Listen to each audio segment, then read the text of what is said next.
fight that's coming up, because I was young once too. And nature is smarter than people think. Little by little, we lose our friends, we lose everything. We keep losing and losing till we say, you know, what the hell am I living around here for? I got no reason to go on. I am confused. Good. Confusion is a part of life. As affection, fear, and love, all facets must be embraced. For then, and only then, will you break through the wall of mystery to the glow. Yeah. The 12 Rounds podcast.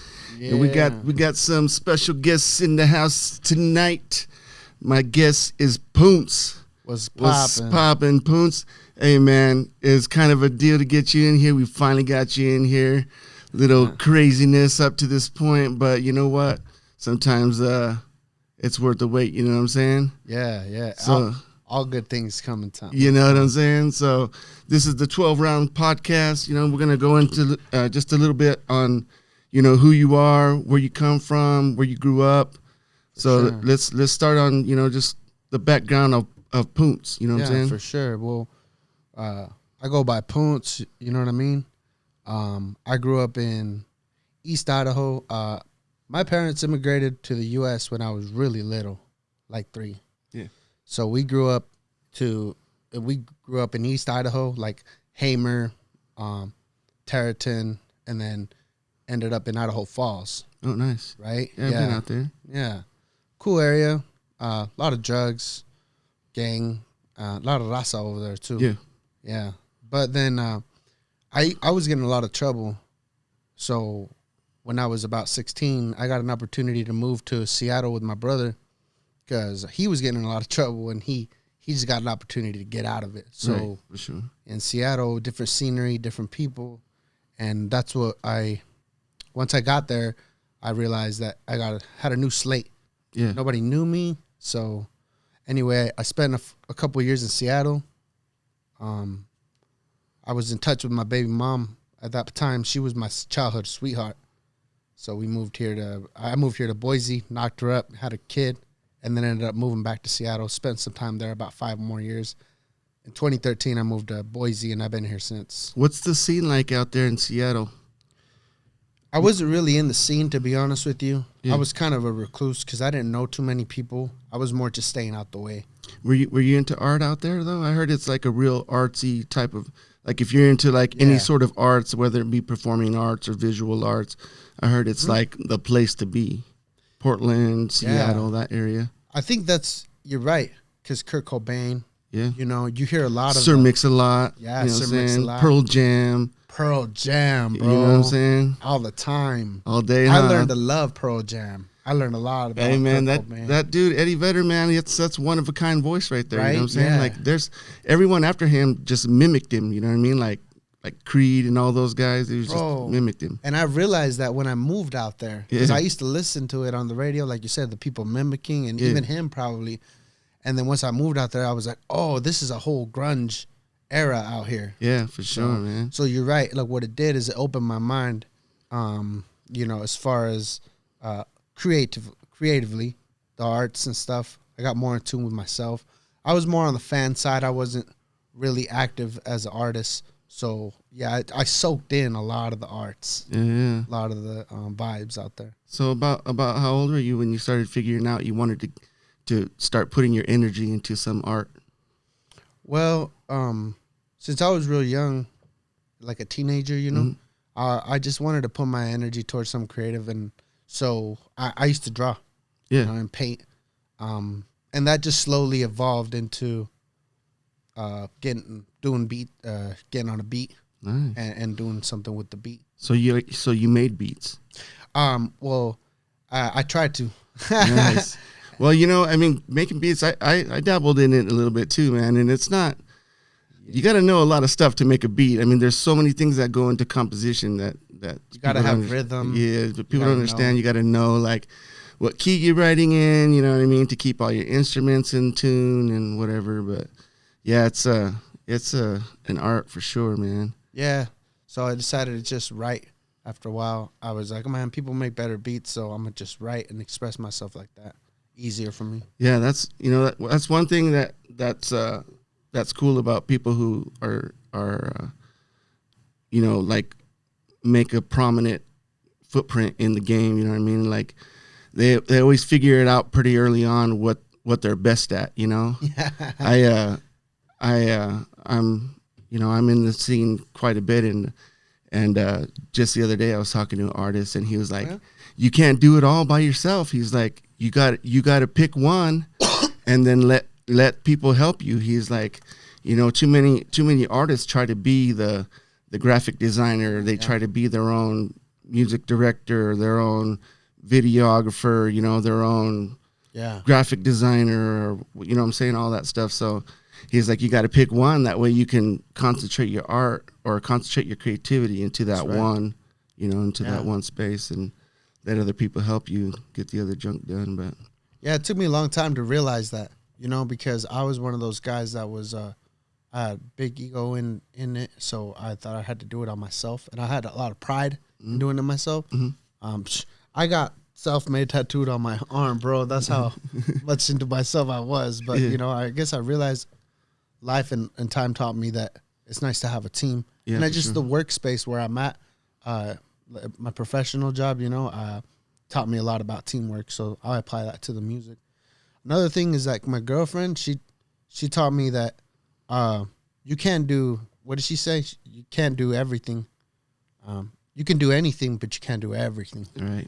It's the truth, man. Taught me a lot. Yeah. Or you can do everything. You can be a jack of all trades, but then you can't do them all perfectly. You know, you might be able to do them well, get away with it here and there, but for the most part, man, it's just easier on the artist to focus on their main objective. And like, if you're singing, if you're making beats, or if you're rapping or whatever, I mean, go hard on those. You know what I'm saying? Maximize it. Yeah, exactly.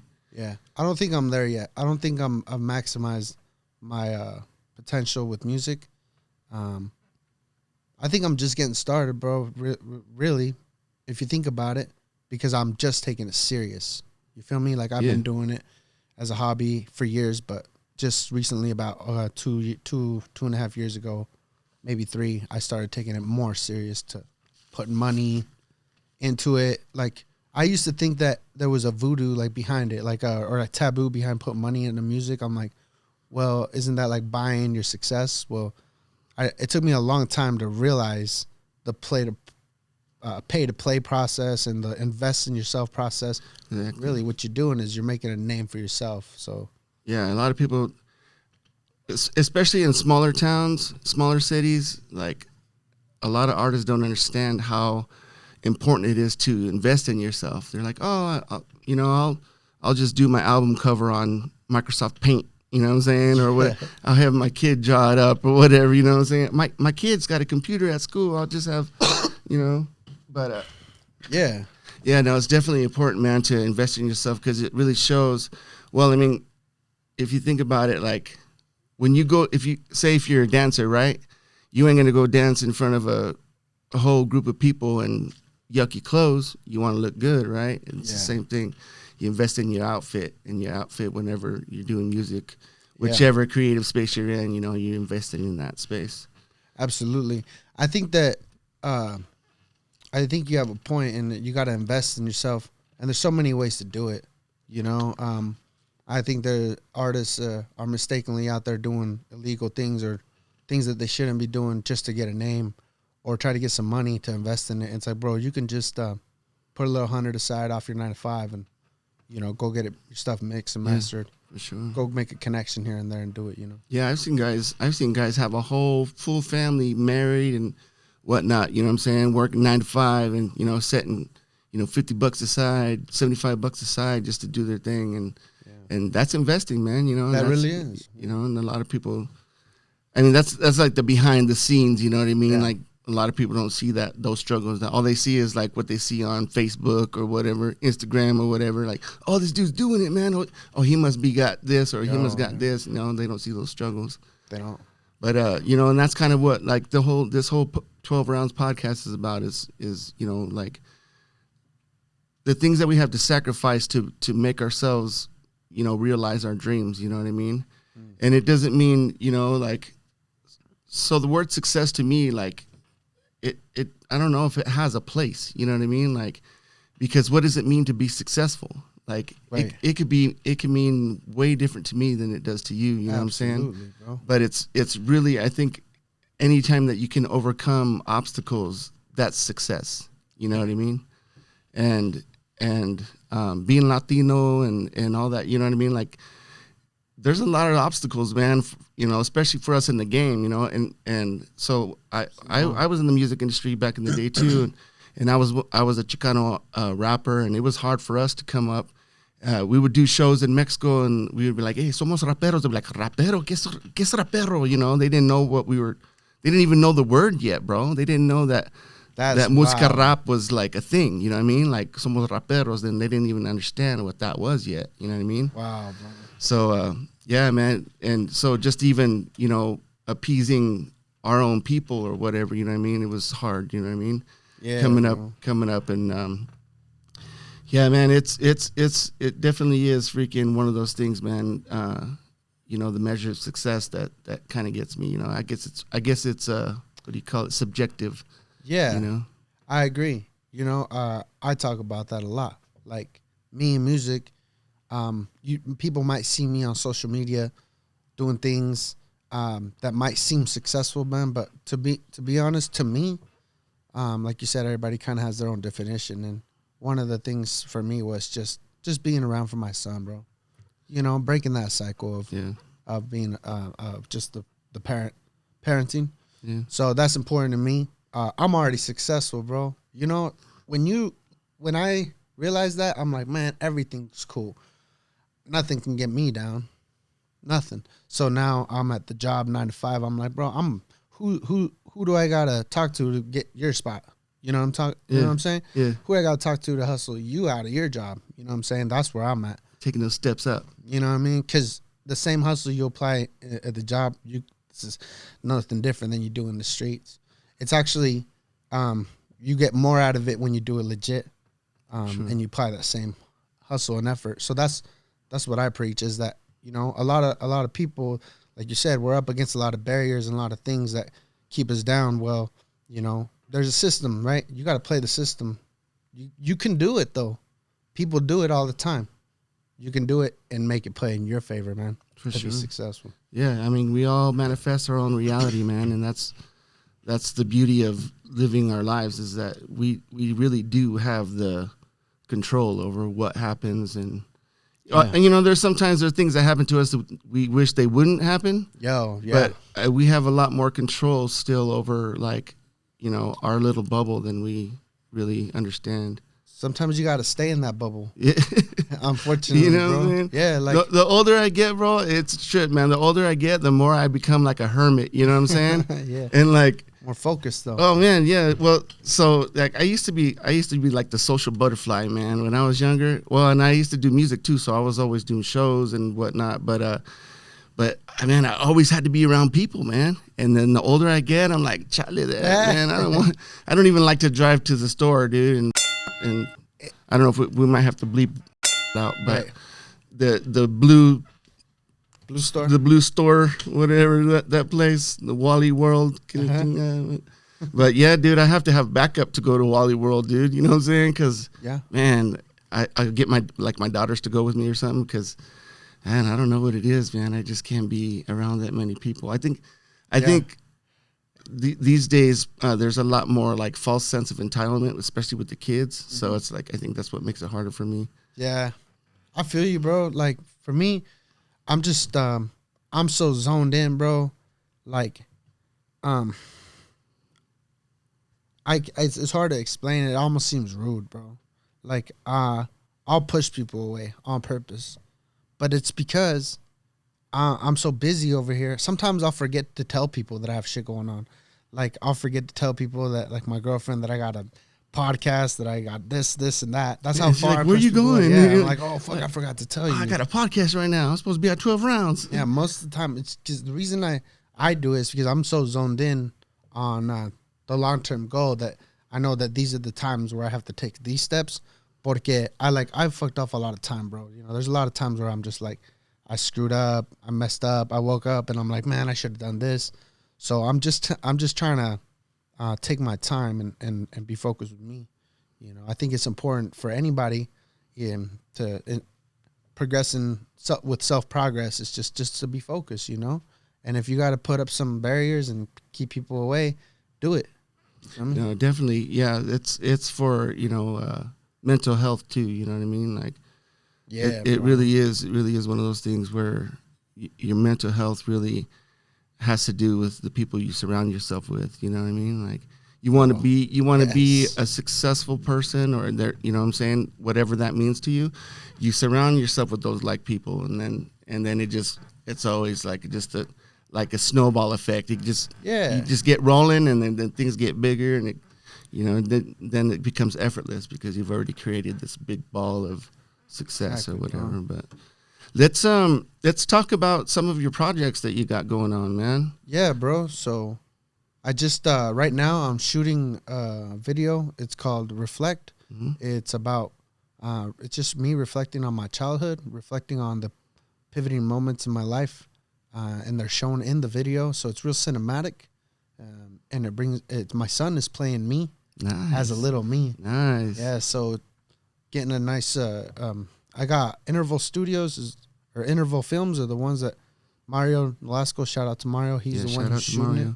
And I got a lot of support from, Navarro, all across the board, from homies and homegirls that just pulling up and able to lend support. So shout out to y'all. But I got that video coming out because I just dropped a album a couple months ago. So I'm pushing that for the next year. I'm going to push my album to really try to get some attention. Is this going to be your first album, your debut album? Yeah, this is the first album. It's called Legendary. Legendary, nice. Yeah, it's out. It's out on all platforms. You can look me up under Poontz. Legendary, all over, but this is the video to Reflect, so it's gonna be cool. I'm excited for it. I always like to ask about, like, so that song, I guess it's self-explanatory. You're reflecting on all the things that probably got you here. You know what I'm saying? Yeah. I always like to ask, like, when you write a song like that, like, what's your process, bro? Like, did you already have it in mind? You already had these, like, this whole thing, like ideas and whatnot? Yeah. Well, my process is first, bro. The process starts a long time ago, bro. I think that I sit on songs for a year before I put them out, and most of it's because I have to go through it first in order to put it out. So most of it's just feeling, bro. When I'm feeling something, then I go in the studio and then I start writing. So yeah, it's kind of already planned that I'm gonna write something. But as far as, like, the words and the whole concept, you just let it come out, bro. Yeah. And so that's where a lot of the decisions come in, where, like, halfway through a song, I'm like, okay, this is a hit. This is gonna be an album. Yeah. When I wrote Legendary, that's what it was. I was like, oh, I got to write more songs that go with this concept because it's gonna be an album. Yeah. So that's important too, man. I mean, that's another thing that some people might not know. Is that when an artist goes into an album, we try to create a flow, Yeah. And so when you bump in the album, it's like cohesive, you know what I mean? Like, it's like telling a story throughout the whole album. Yeah, bro. I think that's what the old school, we still kind of do that. I don't think a lot of new guys can do that. Some of the new guys can't even speak correctly, bro. Yeah, and bro. Mumble rap. And some people can't paint a picture with words, bro. I can't talk too much about the mumble rappers because I mumble when I talk. I always say I'm going to call myself out on the podcast because I mumble a lot, and doing a talk show where I mumble, like, how can people understand you? You know what I'm saying? But yeah. So I'm going to say, man, if y'all can't understand me, I'm just a mumbler, and I mumble round and round. But yeah, man. So Poontz, dude. So I'll just let you kind of wrap this up with letting people know how to find you, what you got coming up next, what to expect from you. For sure. Well, my name's Poontz, Poontz. You can find me on all platforms. You can find me on Instagram, on Snapchat, anywhere as Poontz208. All right, I'm coming out of Boise, Idaho, and you can check me out because I'm dropping a new video titled Reflect. When is that going to drop? Do you know? Do you have a date? I don't have a date yet. We're still shooting. Okay. But I'll keep it tentatively for sure. Badass, man. Well, hey, man, Poontz, it was good to have you in here, man. 12 Rounds Podcast, dog. Thank you, bro. Letting them know what it is. Letting them know what it is. Let's Doing go. it big. Yes, sir.